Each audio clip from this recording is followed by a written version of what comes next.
Welcome to another edition of Around the Table with Stacy Smith as we take a look at the economy and investing. As of the close on Friday, the Dow Jones Industrial Average registered its 10th straight winning session, the longest winning streak for the Dow in 6 years. And in the 9 months since setting the recent lows, the Dow is now up 22%, the S&P 500 is up 27%, and the NASDAQ is up 36%. Now, those are some impressive gains, but is the market heading higher too quickly and thus setting itself for another drop? Well, no one has the exact answer to that question, but my panel of advisors and analysts do have some opinions, and it's time to hear their views. Let me introduce them to you now.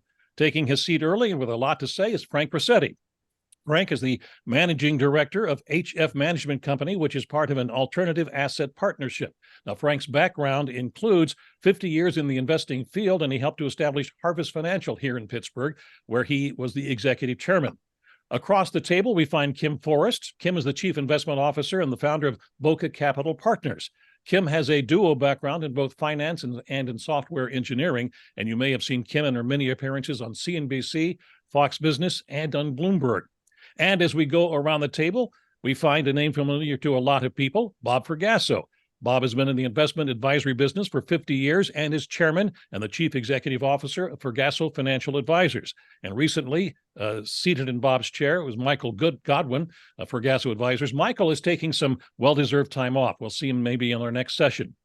Another one of my regular analysts, Carrie Coghill, could not join us today. So sitting in for Carrie is someone who is well-versed in the financial field and advising, and that is Shana Belak. Shana is a vice president and financial advisor with Coghill Investment Strategies here in Pittsburgh. Shana also is one of only 250 advisors given the 5-Star Wealth Manager Award for 2022. I want to thank all of you for joining me once again for Around the Table with Stacy Smith. Let's get right into what we have to talk about. Now, the Fed meets again this week, and it is expected to raise interest rates again. The economy has been on an upswing. Inflation has come down. Hourly wages are up. The key working demo of 25 to 54 is either employed or it is looking for work. Retail sales were up for the third straight month. All of this points to a healthy economy. But Frank, is the economy healthy or is it perhaps overheating? Stacy, I don't believe the economy is overheated at all. There are a lot of headwinds keeping it from getting that way. There is a transition going on, which is causing all the former industries that drove the economy to decline a little bit, whereas the new industries that are going to drive the economy are beginning to show growth. And I think that we've got a lot of things going on that can be very good. And as long as everyone keeps their head, Fed included, I think that we should be able to see a 2.5% growth as we've been seeing for the last 10 or 20 years without any problem. Getting it beyond that will be difficult because of the declining industries. On the other hand, torching it will be difficult because of the mix of the economy. I mean, 30% of the economy or more is the government. That isn't going to go away. And 20% is healthcare. I don't think that the aging baby boomers, that's going away either. If anything, it might grow.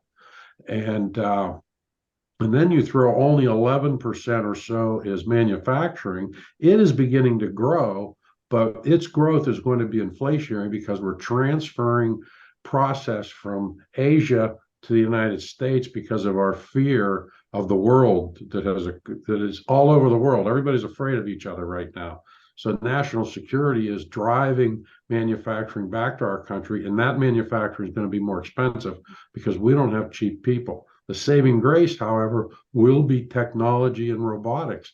Those things will allow products to be manufactured with fewer people, and that should help if it can keep pace with the change. Fortunately, it takes years to build a factory, so I think technology has the capacity to do that.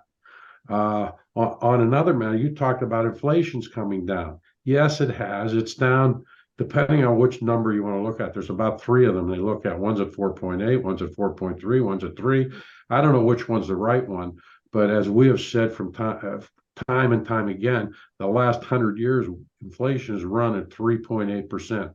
I think that's a realistic number, going forward. I think that there's some things that might mess with that short term, like the grain deal in Ukraine being trashed last week should cause food prices to go up a little faster than they would like.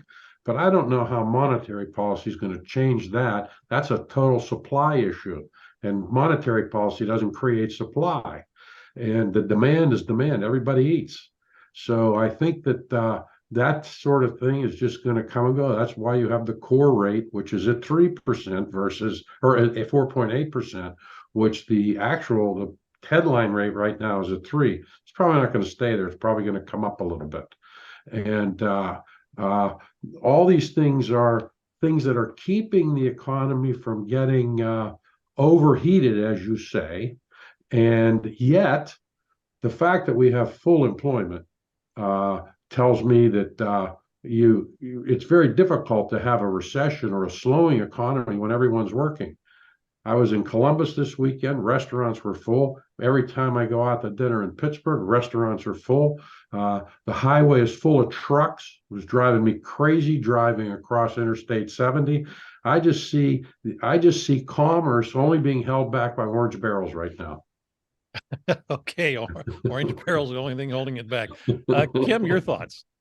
Sure. So backing Frank up on the Goldilocks economy, I have to concur. Today, some data came out from the Chicago Fed. It's called, if I can help, I hope I remember this right, the Chicago Fed National Activity Index. And this comes out monthly. And what it is, it's a collection of leading indicators, not lagging indicators, that are showing you where the economy is going. For the past couple of months, it's been barely trending down, which I think is a good thing. And it usually does anyhow at this time. People are on vacation. Businesses don't start new things generally at this time. So this is a seasonal lull that generally happens. But we don't see that white hot economy, nor do we see the thing that everybody has been so grimly forecasting, which is a recession. And I have not been the person that says, oh, here comes the recession. So I think we're in a Goldilocks economy.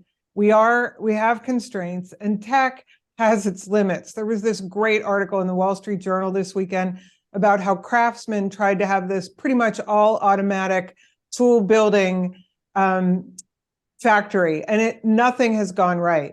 But I think this is a first attempt, maybe not by the best people running it, but I do think technology generally wins the productivity day. So I wouldn't count America out at this point on that. Bob, I have to ask you this, phrase it this way, and that is, of course, we're hearing about a Goldilocks economy. Well, that involves the three bears, if I'm not mistaken. And so do you see any bears coming up on the horizon on this thing?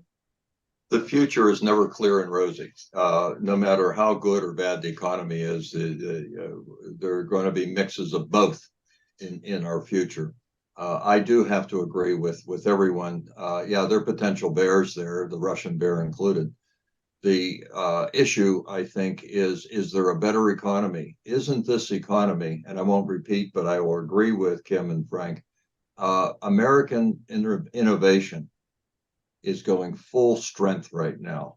There is no reason to expect that's going to change, and innovation spurs prosperity. I think it's important. The other piece, and Frank alluded to it briefly, and that is onshoring. I've mentioned that in shows past. Onshoring is no small thing.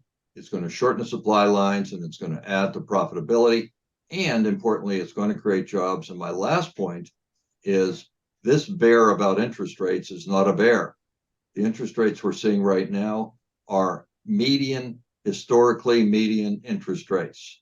This is not 12% mortgage rates. So this is not going to hinder. It may slow, but will not hinder our growth. All right, Shayna, can you wrap it up for us here? Yeah, I mean, I generally agree with everybody. It's really comes down to inflation and unemployment. Inflation at 3%, unemployment at 3.7. The labor market is a big driver of the health of the economy. So, we're still sitting at 10 million job openings, 6 million people looking for jobs. But then this year could be a record year for immigration and, could continue to keep that unemployment number low. So see what happens. All right, great. Thank you. We have to take a break. We'll be back in just a moment.